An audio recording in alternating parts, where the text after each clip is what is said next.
थंडीच्या दिवसांमध्ये अगदी घरोघरी खारकेपासून वेगवेगळे पदार्थ केले जातात, कारण थंडीच्या दिवसांमध्ये आपल्या आरोग्यासाठी खारीक नेहमी उत्तम असते. घरामध्ये एखादी ताई बाळंतीण झाली असेल किंवा स्त्रियांच्या बऱ्याचशा आजारांवर गुणकारी ही खारीक पूड. अगदी लहानांपासून मोठ्यांपर्यंत ज्यांना कोणाला गोड खूप खायला आवडतं, पण डायबिटीस असल्यामुळे गोड खाता येत नाही, मग अगदी नैसर्गिकरित्या गोडवा देणारी ही खारीक पूड अगदी घरच्या घरी हायजेनिक पद्धतीत कशी तयार करायची आज आपण बघणार आहोत.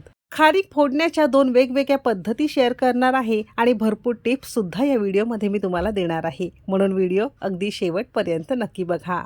रेसिपीला सुरुवात करूया. तसं बघायला गेलं तर खारीक 2 रंगाच्या किंवा 2 वेगवेगळ्या पद्धतीच्या आपल्याला बाजारात उपलब्ध मिळतात. अशा या थोड्याशा तपकिरी रंगावर, थोड्याशा गडद किंवा चॉकलेटी रंगावर. आता तुमच्या आवडीनुसार तुम्हाला जी कोणती खारीक घ्यायची असेल तुम्ही घेऊ शकता. फक्त घरामध्ये खारीक पूड करायची असेल तर एक तर चांगल्या क्वालिटीची, मस्त गाभेदार आणि हाताने दाबून बघितली की चांगली कडक आपल्याला बघून घ्यायची. खारीक मोडून बघितली की अशी छान गाभेदार आणि घट्ट व्यवस्थित साखऱ्या खारकेप्रमाणे आपल्याला निवडून घ्यायची आहे. म्हणजे याची खारीक पूड बऱ्यापैकी निघते, सेल्फ लाईफ वाढायला मदत होते आणि चवीलाही तुमची खारीक पूड अगदी छान तयार होते. तर अशी ही खारीक पूड आपण अर्धा किलो प्रमाणात घेतलेली आहे. खिडकीमध्ये किंवा बाल्कनीमध्ये थोडीफार उन्हाची सोय तुमच्याकडे असेल तर एखाद्या मोठ्या परातीमध्ये, ताटामध्ये असं हे छान पातळ पसरून तुम्हाला साधारणतः 5-6 तास किंवा एका दिवसाच्या उन्हामध्ये ठेवता येईल. जर उन्हाची सोय असेल तर हे तुम्ही नक्की करून ठेवा, कारण यामध्ये काही मॉइश्चर किंवा ओलावा वगैरे राहिलेला असतो, तो सगळा उन्हामध्ये ठेवल्यामुळे निघून जातो. आणि जर उन्हाची सोय नसेल तर काय करायचे ते बघणार आहोत. तर त्यासाठी कढई गरम करत ठेवलेली आहे. शक्यतो घरातली कोणतीही भिड्याची किंवा लोखंडी कढई तुम्हाला निवडून घ्यायची आहे. मोठ्या आचेवर सुरुवातीला 1 मिनिटभर चांगलं आपण कढई गरम करून घेतली. तुम्ही तव्यावर केलं तरी सुद्धा चालू शकेल.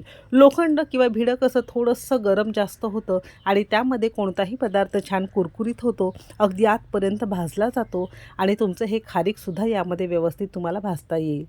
तर इथे आपण हे कढईमध्ये घातलेलं आहे. आता मोठ्या आचेवर साधारणतः 5-6 मिनटं अगदी तळापासून ढवळत हे आपण भाजून घेतलेलं आहे. हलका फुलका सुगंध पसरायला लागलेला आहे आणि हा रंग तुम्ही बघू शकता हलकासा बदललेला आहे. या स्टेजला आपण गॅस बंद केलेला आहे. कढईमध्येच पसरून 5 मिनिटासाठी आपण यामध्ये ठेवून दिलेला आहे, कारण कढई बऱ्यापैकी गरम असल्यामुळे यामध्ये पदार्थ असंच ठेवला की छान तो कुरकुरीत होतो, राहिलेला ओलावा सगळा निघून जातो आणि थोडंसं थंड झालं की हे छान कडक होतात. म्हणून या पद्धतीने आपल्याला करायचं आहे. 5 मिनिटानंतर परातीवर काढून घेतलेलं आहे. हलकंसं कोमट आहे. आता आपल्याला याला ना फोडून घ्यायचं आहे. आता फोडण्याच्या 2 वेगवेगळ्या पद्धती मी तुमच्यासोबत शेअर करणार आहे. पहिली आणि पारंपरिक माझ्या आजीच्या पद्धती सांगते. आता आपल्या घरामध्ये दगडी खलबत्ता किंवा लोखंडी खलबत्ता जो कोणता असेल आणि आपल्या प्रत्येकाच्याच घरामध्ये असतो, तर त्या खलबत्त्यामध्ये तुम्हाला हे करता येतं.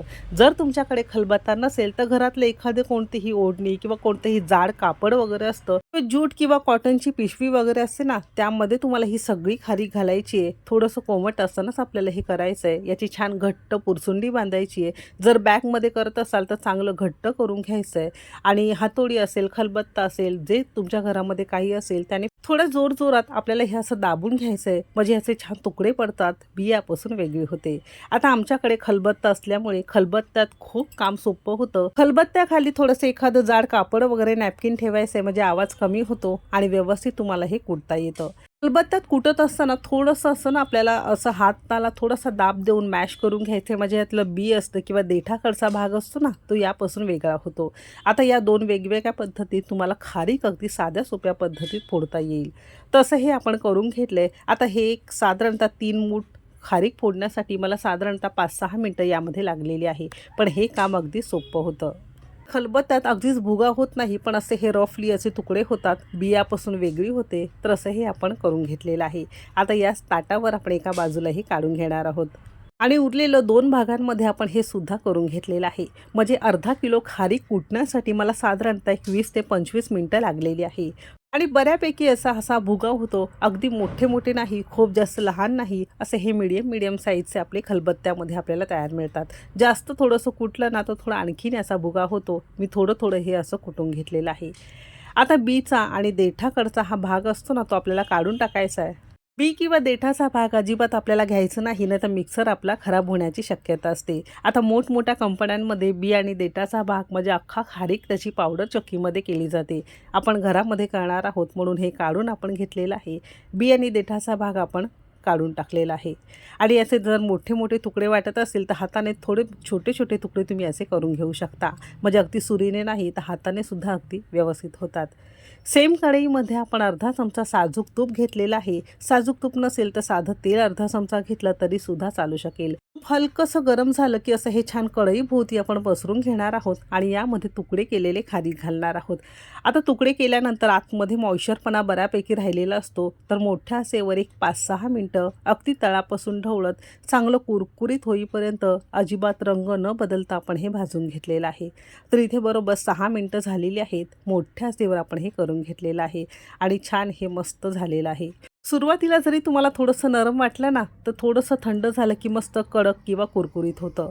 सेपरेट परातीमध्ये काढून घेतलेलं आहे आणि पंख्याखाली एक 5-6 मिनटासाठी थंड करून घेणार आहोत. संपूर्ण थंड झालं तरच आपल्याला याची मिक्सरला पावडर करून घ्यायची, म्हणजे मिक्सरचं भांडं खराब होत नाही. जर ओलं असताना केलं ते मिक्सरच्या भांड्याला चिटकून बसेल आणि त्याची पावडर होणार नाही. आता ज्या मिक्सरच्या भांड्यामध्ये तुम्हाला ही पावडर करून घ्यायची ना, ते स्वच्छ कोरडं असावं, म्हणजे त्या पावडरची सेल्फ लाईफ वाढेल, खराब होणार नाही. आणि खूप जास्त घालायचं नाही. 1-2 मूठ आपण घातलेलं आहे. मिक्सरला लावत असताना चालू बंद करत अगदी साध्या मिक्सरच्या भांड्यामध्ये सुद्धा तुम्ही इथे बघू शकता आपली ही पावडर अगदी सहज होते. फक्त सांगितलेल्या सगळ्या टिप्स वापरा. संपूर्ण थंड झाल्यानंतरच याची पूड आपल्याला करून घ्यायची आहे. तर बघू शकता अगदी साध्या घरातल्या मिक्सरमध्ये सुद्धा अशी ही छान खारकेची पूड आपली तयार झालेली आहे. तर तुम्ही तपकिरी रंगाची किंवा थोडी गडद मिळते ना, त्या खारकेची पूड करत असाल तरी बनवण्याची पद्धत सेमच आहे. मागच्या वर्षी तो व्हिडिओ मी तुमच्यासोबत शेअर केलेला होता. तर बघू शकता पहिली बॅच करून घेतलेली आहे. अजिबात आपलं मिक्सरचं भांडं खराब झालेलं नाही. सेम पद्धतीत उरलेलं सगळं आपण इथे करून घेणार आहोत. घरातल्याच आपल्या लहान मिक्सरच्या भांड्यामध्ये 3 बॅचमध्ये अर्धा किलो आपली ही खारीक पूड तयार झालेली आहे. छान सुटसुटीत आणि छान सुगंध सगळ्या घरात पसरलेला आहे. मिक्सरचं भांडं बघू शकता अजिबात त्याची पानं तुटलेली नाही, खराब झालेलं नाही. तर अर्धा किलो खारकेची पूड आपण इथे केलेली आहे. अशी खारीक पूड संपूर्ण तयार झाली की संपूर्ण थंड करून घ्यायचं आहे. एखाद्या हवाबंद डब्यामध्ये फ्रीजमध्ये अगदी वर्षभर व्यवस्थित राहते. दुधाबरोबर खाण्यासाठी साखर किंवा गुळाला पर्याय म्हणून अशी ही खारीक पूड तुम्ही घरामध्ये तयार करू शकता. हिवाळ्याच्या दिवसांमध्ये वेगवेगळे लाडवाचे प्रकार असतील, मेथीचे लाडू असतील, अगदी सगळं तुम्ही यापासून तयार करू शकता. रेसिपी आवडली असेल तर एक लाईक नक्की करा. चॅनेलवर नवीन असाल सबस्क्राईब करा. चला तर मग भेटू एक मस्त आणि जबरदस्त रेसिपीसोबत. तोपर्यंत मस्त खा आणि स्वस्त रहा.